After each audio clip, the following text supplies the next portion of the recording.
กับสบายดีและสวัสดีเด้อพ่อแม่พี่น้องกันเบิดสุขุสู่คนพี่น้องเอ้ยมาพบมาพ่อกับน้องพามีในมื้อนี้พี่น้องเอ้ยเนาะน้องพามีก็อยู่เฮือนอยู่ซานพี่น้องเอ้ยโดยหลังจากเฮามื้อวานนี้เนาะพี่น้องเนาะก็คือเฮาเมื่อทางบ้านเบาเตียงพ่อแหละพี่น้องเอ้ยเมื่อแจกเครื่องแจกของซอยไอ้ายเตียงแล้วเอ้ยบุญพี่น้องเอ้ยมื้อนี้ก็ได้มีโอกาสพี่น้องเอ้ยเนาะ ถ่ายให้พ่อแม่พี่น้องได้เบิ่งได้ชมบรรยากาศรอบๆเพื่อนนี่แหละพี่น้องเลยก็คือมีพ่อแม่พี่น้องFCเพิ่นคอมเมนต์มาว่าให้น้องพามีถ่ายแม่เฒ่าหรือว่ายายให้เบิ่งแหน่เพิ่นว่าพี่น้องเลยเนาะมื้อนี้น้องพามีก็ได้มีโอกาสพี่น้องเลยอันนี้ก็จะเป็นหน้าเฮือนหน้าชานของน้องพามีเนาะพี่น้องเนาะโดยน้องพามีกับบริถ่ายให้พ่อแม่พี่น้องได้เบิ่งได้ชมพี่น้องเลยก็คือทางหน้าบ้านหน้าเฮือนน้องพามีก็คือที่น้องพามีเผาถ่านพี่น้องเอ้ยเนาะแต่ก่อนนั่นแหละพี่น้องเอ้ยโดยน้องพามีกับสิพาพ่อแม่พี่น้องเบิ่งยานางก่อนพี่น้องเอ้ยเนาะหน้าเฮือนหน้าซานของน้องพามีพี่น้องก็คือมีต้นยานางพี่น้องเอ้ยน้องพามีกับบ่ได้เอาออกเนาะพี่น้องก็คือเอาไว้หน้าเฮือนเลยพี่น้องเอ้ยโดยเดี๋ยวน้องพามีสิพาพ่อแม่พี่น้องเข้าไปทางในเลยพี่น้องเอ้ยอันนี้ก็คือเฮือนซานของน้องพามีเนาะพี่น้องด้านนี้ก็จะเป็นโต๊ะพี่น้องเลยเนาะโต๊ะบนนางกินข้าวกินน้ำอะไรยามมื้อเช้าพี่น้องเลยกะค่อนข้างหกแน่พี่น้องเลยเนาะเพราะว่าช่วงนี้กะใบไผ่พี่น้องเลยใบไผ่กะร่นพี่น้องเนาะเพราะว่าฤดูกาลแล้งเลยพี่น้องเลยเนาะโอ้ทางยายก็เห็ดอย่างเด้ไม่เท่านี่เนาะ โอ้น้องสาวหล่าฮะพี่น้องเลยอันนี้ก็จะเป็นห้องเก็บรถของน้องพามีพี่น้องเลยเนาะบอนจอดรถไว้ฮะแหละ โอ้พี่น้องเลยเนาะทางน้องลาตีสบายดีเด้อล่ะเด้อสบายดีโอ้ได้ยังอันนี้มาเนาะโอ้น้องมาน้อยบ่อันนี้โดยโอ้เป็นตาแพงแท้อันนี้ผู้ทางยายสบายดีเด้อแม่โดยโอ้เอาไม้ใส่นี่ล่ะอันไปเอาน้ำหมูอยู่โอ้รักสี่โดยได้จักโตนี่นะเอาโตมาโอ้เพิ่นให้ไปว่าเพิ่นให้ได้น้องมาน้อยพี่น้องเอ้ยเนาะ2 ตัวโอ้ได้มา2 อันนี่เลยเนาะ2 ตัวพี่น้องเอ้ยโดยคือตัวผู้เบิดบ่ละนี่นะ โดยตัวผูกไปเลยเพิ่นโอ้ให้ตัวผูกน้องราตรีเพิ่นมักเลี้ยงพี่น้องเลยเนาะ ผูกไว้แหละตอนน้อยๆตะกี้น้องพี่น้องซื้อหยังก่อนนี่น่ะล่ะบาลอยบ่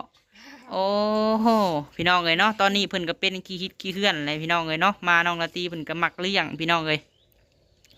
ก็คือมาแต่พุ่นบ่ก็คือน้องราตรีนี่มาแต่ไสก็ล่ะมาแต่อันรักสี่โอ้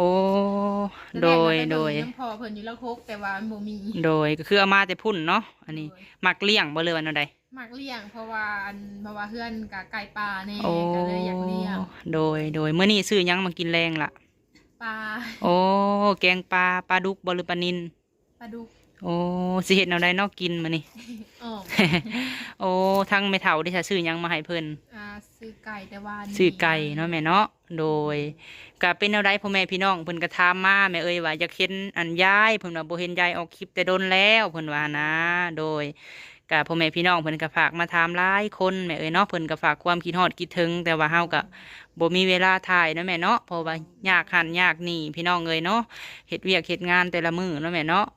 เห็ดหันเห็ดนี่พี่น้องเอ้ยก็คือสุขภาพเป็นเอาได้พ่อแม่พี่น้องเพิ่นฝากมาถามคือเก้ากินบกลับโอ้อยากหมดแล้วคาล่ำกัโอ้บโดย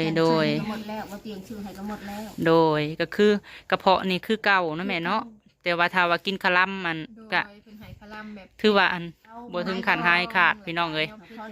โดยแต่ว่าถ้ากินคาลัมนี่ก็กลับมาห้อนมาอืดคือเก่าเนาะแม่เนาะ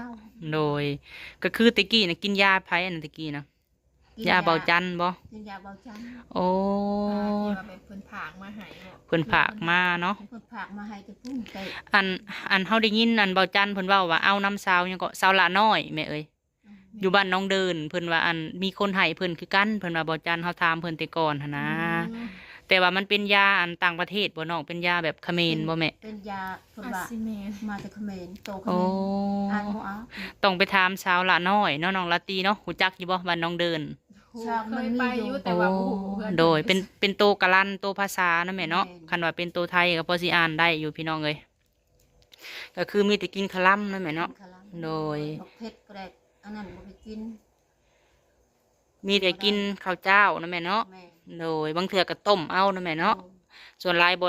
ส่วนหลายเพิ่นบ่ได้กินดอกพี่น้องเอ้ยข้าวเหนียวมีแต่น้องพามีกับน้องลาตรีกินเนาะโดยก็มีแต่กินข้าวลํเอาพี่น้องเอ้ยก็คือมีพ่อแม่พี่น้องเพิ่นว่า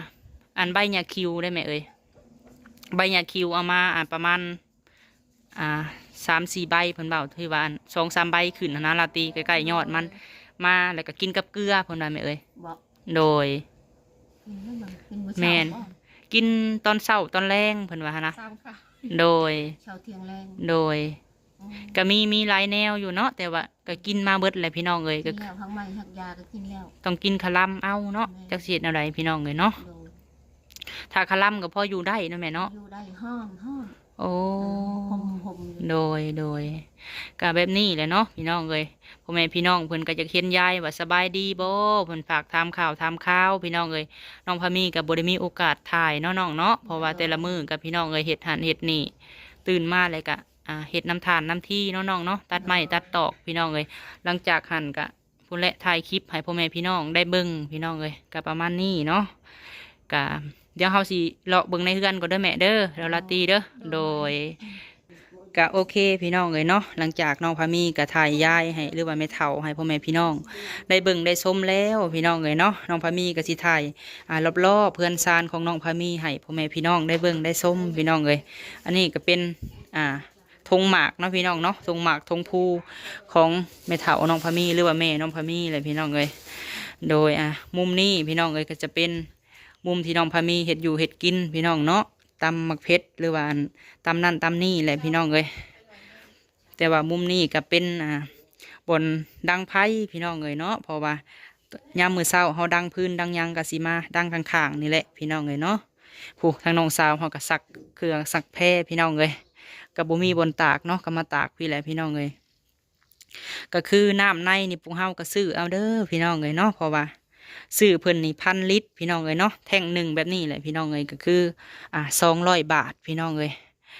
โดยแท่งหนึ่งนะคือ100 บาทพี่น้องเลยเนาะ2 แท่งกะ200พี่น้องเลยและแท่งหนึ่งก็สิใส่ซอยประจำพี่น้องเนาะเห็ดอยู่เห็ดกินเอาไว้อาบข้างนอกพี่น้องเลยส่วนว่าแท่งที่สองก็คือ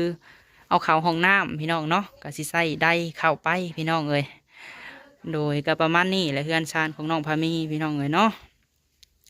คือเจาะน้ำบ่ได้พี่น้องเลยมีแต่ซื้อเอาแถวบ้านน้องพามีอยู่หรือว่าเฮือนน้องพามีพี่น้องเลยน้องพามีก็ถ่ายให้พ่อแม่พี่น้องได้เบิ่งได้ชมเนาะพี่น้องเนาะ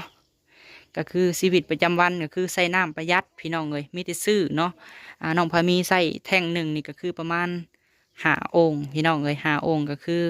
ประหยัดได้ประมาณทิศหนึ่งพี่น้องเลยเนาะก็ประหยัดสุดๆแหละก็ประมาณนี้พี่น้องเลยเนาะ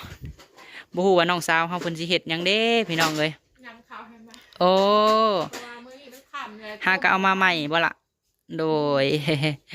เดี๋ยวสิพาพ่อแม่พี่น้องย่างเลาะเข้าไปในเฮือนก่อนพี่น้องเอ๋ยเนาะเฮือนซานน้องพามีกับยาโคกๆในเด้อพี่น้องเอ๋ยเพราะว่าเครื่องของหลายพี่น้องเนาะเพราะว่าเฮาใหญ่มาแต่บอนเตาถ่านพอแหละพี่น้องเอ๋ย ก็อันนี้ก็เป็นโต๊ะเนาะพี่น้องเนาะก็คือโต๊ะทางพี่ละไมเพิ่นซื้อให้ตั้งแต่เฮ็ดเฮือนเฮ็ดชานแล้วพุ่นแหละพี่น้องเอ๋ยก็คือไม่เท่าเพิ่นแพงพี่น้องเนาะโต๊ะนี่เพิ่นก็ถ้าว่ามีการมีงานมีหยังก็จังเอาออกพี่น้องเอ๋ยเพิ่นก็แบบว่ามันงามนะเพิ่นก็บ่เคยได้พี่น้องเอ๋ยก็เอาเข้าไว้ในเนาะพี่น้องเนาะ โดยก็อันนี้ก็คือเข้ามาเลยก็เป็น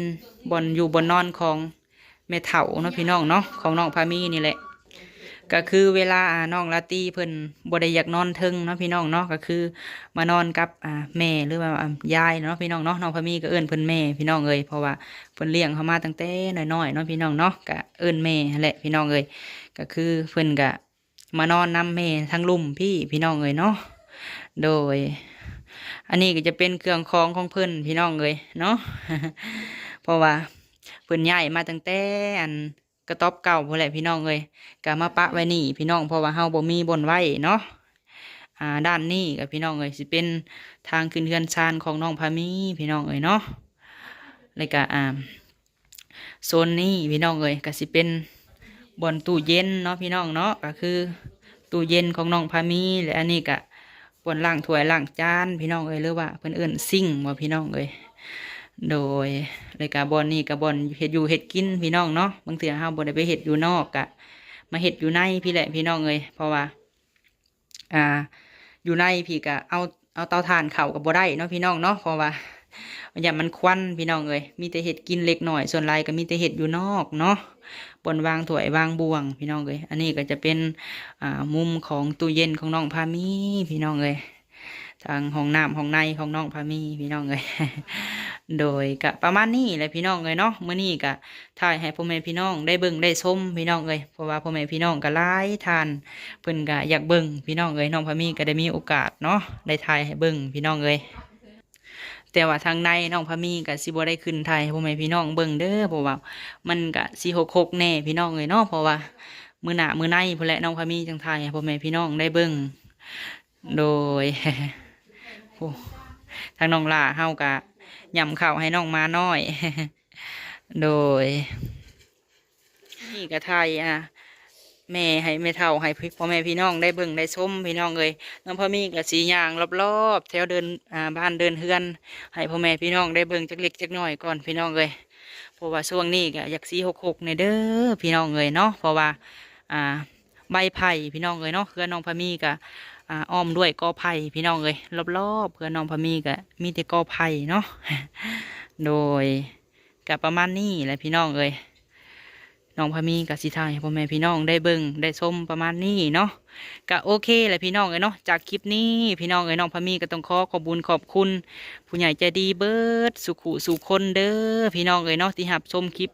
และบกดขามโฆษณาพี่น้องเลยเอาไว้พบพ่อกับน้องพามีเป็นคลิปต่อไปเด้อพี่น้องเลยเนาะสำหรับคลิปนี้ก็ขอกล่าวคำว่าสบายดีสบายดี